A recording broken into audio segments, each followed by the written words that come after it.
All right, the Queen's death marking the end of a historic era, one that's probably spanned all of our lives.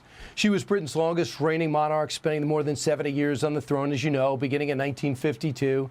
President Harry Truman at the time. During the Queen's reign, she worked with 15 prime ministers, met with 14 U.S. presidents, 7 popes. So where does the monarchy go from here? Joining us now is the author of The Last Imperialist, a political science professor extraordinaire at Portland State University, Dr. Bruce Gilley. Bruce, what changes besides who wears the crown in England? Well, I think what changes is time, Brian, because as with Queen Elizabeth, as time passed, she changed. The monarchy changed within her reign, too. She started out as kind of a distant monarch, and as time went by, she got more involved. She became more politically astute in managing the conflicts in British politics. And so we can expect that Charles will continue to change too. Probably this means a slimmed down monarchy. Probably this means Charles pulling back from some of his political activism.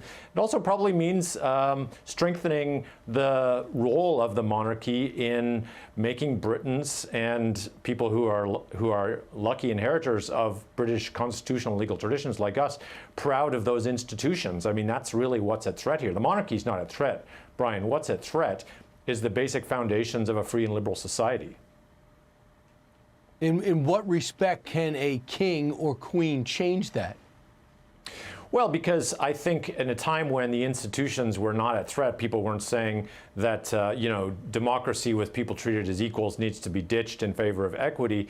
Queen Elizabeth could focus on person-to-person relationships. She could focus on, charitable work and things. But King Charles is coming to power at a time when the very idea of the rule of law, the very idea of equality in political participation, the very idea of freedoms and the freedoms that made Britain great and made the countries like the United States great are being attacked by the equity and the DEI folks, saying that this is the problem, we need to eliminate this. We eliminate the monarchy because ultimately our end game is to eliminate those institutions and impose some kind of equity system. I mean, that's what the king has to advocate for. He's going to have to change from climate change and focus on British institutions.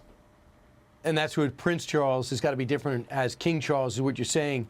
And I think it's so important because I was not aware how much Britain was tearing apart their own history, taking down their own statues, much like we're trying to do. The national pride is not there. An astute observer and historian like you has picked up on that. Can a king affect a prime minister, and can they combine to change that? Do you think Charles sees it as you see it? I don't think he sees it that way, but then, of course, don't forget he's part of a family, and I think the family definitely sees it that way. I think William actually is much more informed on that than his father is. And I think the point to remember is, the monarchy in the British system plays the same role as our Constitution does. It's not just a living act of politics, but it's actually a symbol, right? It's a symbol of what values you embody as a people. And so Charles is not just sort of signing papers, but he is the symbol, what Walter Bagehot, the founder of The Economist magazine, called the dignified part of the Constitution.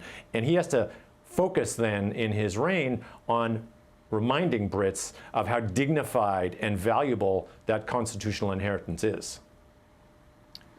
Dr. Gilley, thanks so much. Historic time as we watch the ceremonies over the next 2 weeks and the change of power and the monarchy in England. Thanks so much, Bruce. Hey, Sean Hannity here. Hey, click here to subscribe to Fox News YouTube page and catch our hottest interviews and most compelling analysis. You will not get it anywhere else.